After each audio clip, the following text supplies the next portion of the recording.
Welcome back dito sa channel natin. Muli tayo nagbabalik para magbigay ng latest update sa ginagawang common station. Ito ang turnback guideway na gagamitin ng mga tren ng LRT Line 1. Pero hanggang sa ngayon makikita nyo naman wala pa ring release na nilagay dito.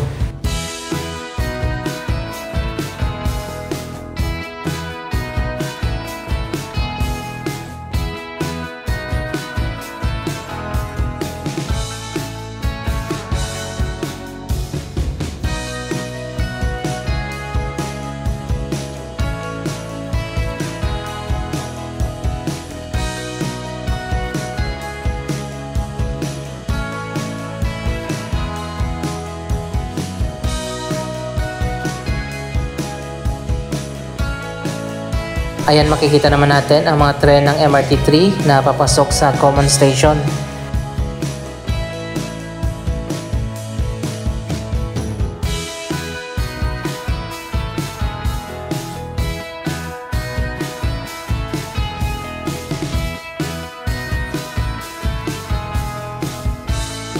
Ba't parang hindi kumasya yung train sa loob ng station?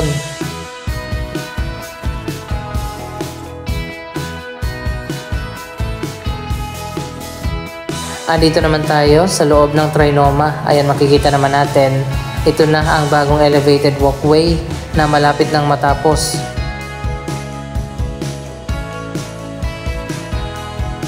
Malawak at maluwag pala itong bagong elevated walkway.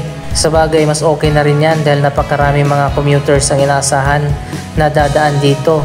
Ang mga commuters ng MRT3, LRT Line 1 at MRT7.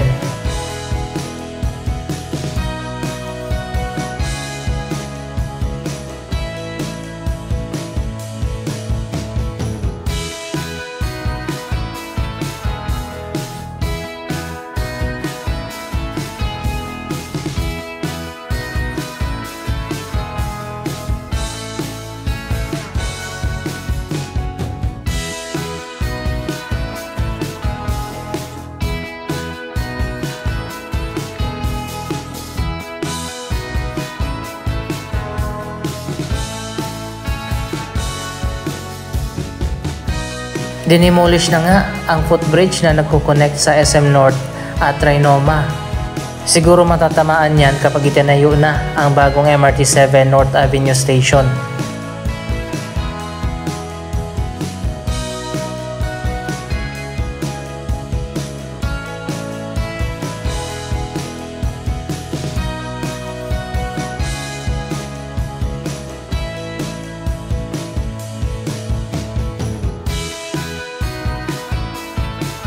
Ito naman yung dulo ng elevated walkway na connected na sa Trinoma at sa future ay i-connect sa MRT7 North Avenue Station kapag naitayo na yon. Meron ng mga hagdan mula sa taas pababa dito sa ground.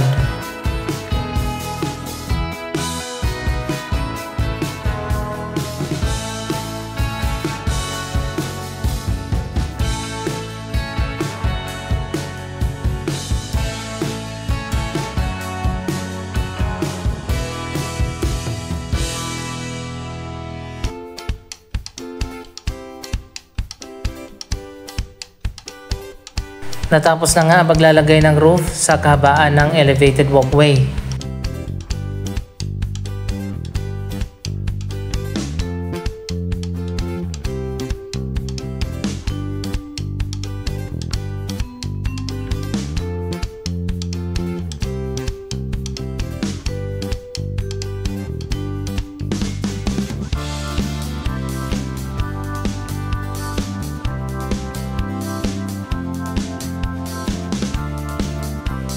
Kapag dito ka nakatingin, hindi mo akalain na ganon siya kalawak dyan sa taas ng walkway.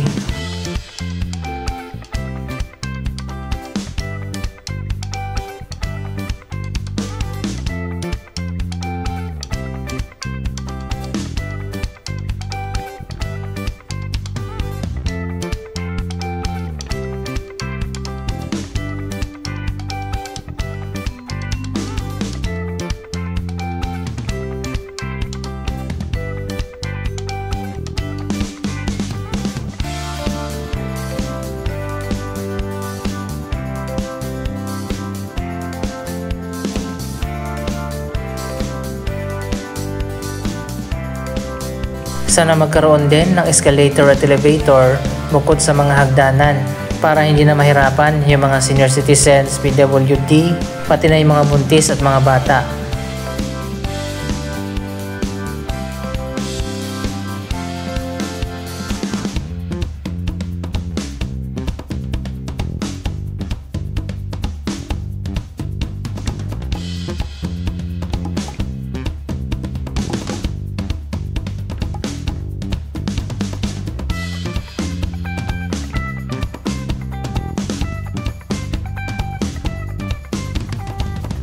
Dito naman sa kabilang dulo ng walkway, connected na rin ito sa common station.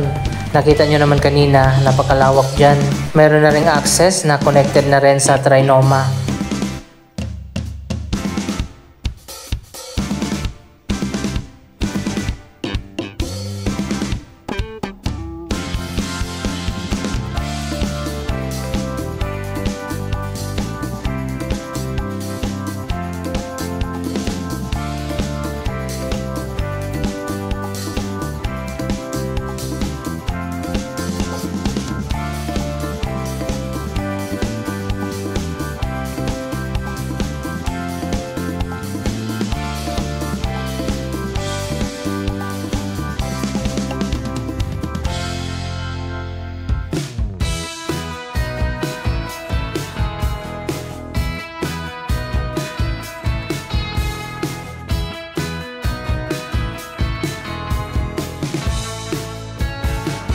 Dito naman sa mismong common station, ilang buwan na wala nang gumagawa dito. Siguro tapos na talaga yan at ganyan na yung final na design ng common station.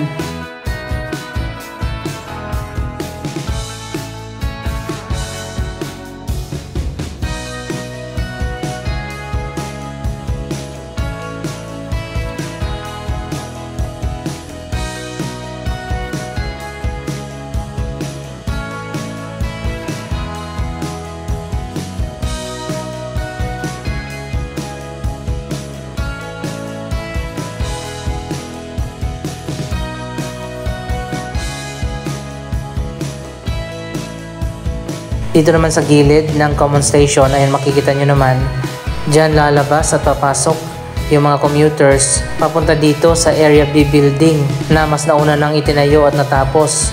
Dito naman lalabas yan sa North Avenue Station, papunta rin ng MRT7 at SM North.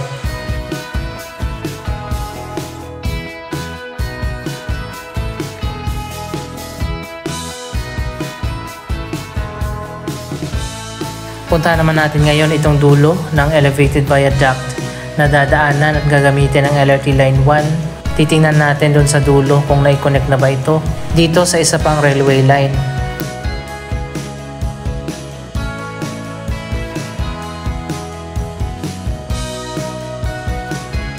Hanggang sa ngayon hindi pa rin nasisimulan ang MRT7 North Avenue Station.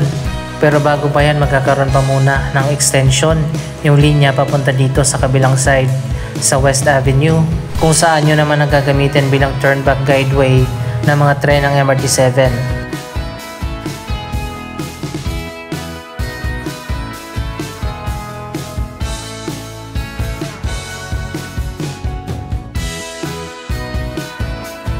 Dito naman tayo sa kabilang side ng common station. Last week nung huli tayong pumunta dito, meron ng ginagawa dito ng mga foundation. Hindi ako sure kung para sa mga hagdanan ba ito na paakyat mula dito sa kabilang side ng EDSA papunta sa common station dito sa taas.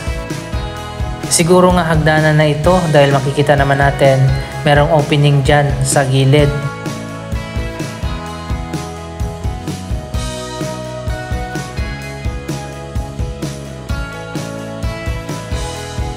Sana nga magkaroon ng hagdanan dito para sa mga commuters na magagaling naman dito sa kabilang side.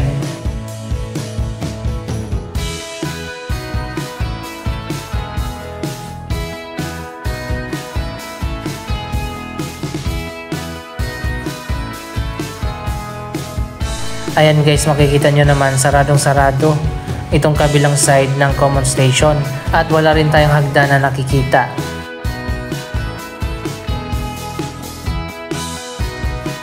Dito didiretso yung linya ng MRT7 at magkakaroon ng mga poste dyan para sa itatayong guideway.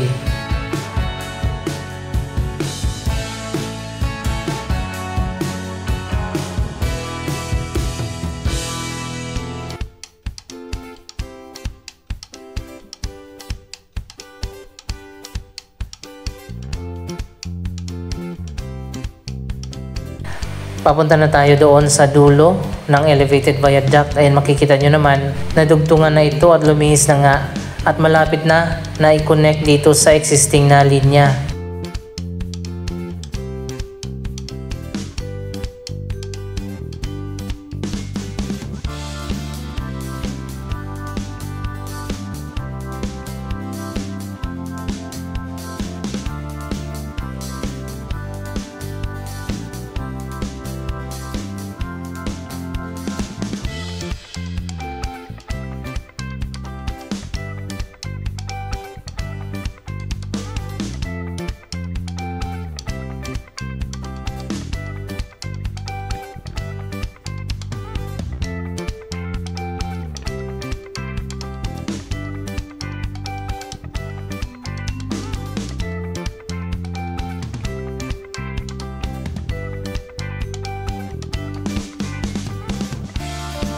Tara, puntahan natin doon sa dulo at tingnan natin kung gaano nakalapit o na-connect na ba itong elevated viaduct.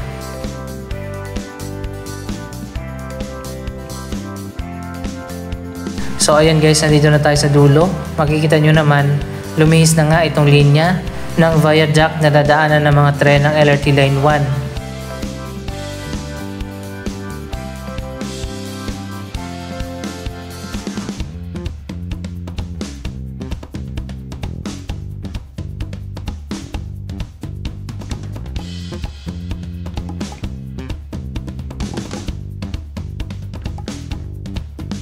Mabuti na lang at pumunta ako dito ngayon at nakita natin bago pa ma-connect itong bagong elevated viaduct. So ayan guys, makikita nyo naman sobrang lapit na at ilang metro na lang at i-connect na nga ito sa lumang linya. Dito na dadaan yung mga tren ng LRT Line 1 mula doon sa pinakadulong istasyon sa Roosevelt Station na ngayon na FPJ Station na.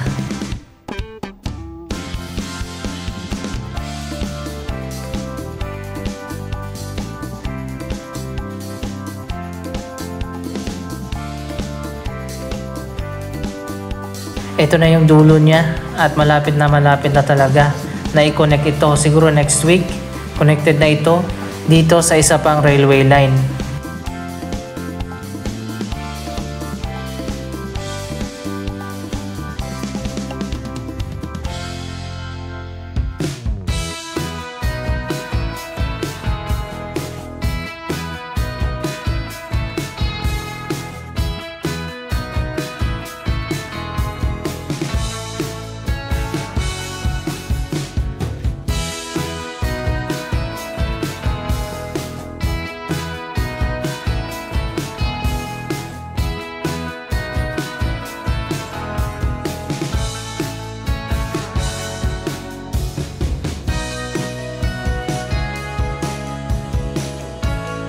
Yun talaga inaabangan natin kung paano siya i-connect dito sa isa pang railway line.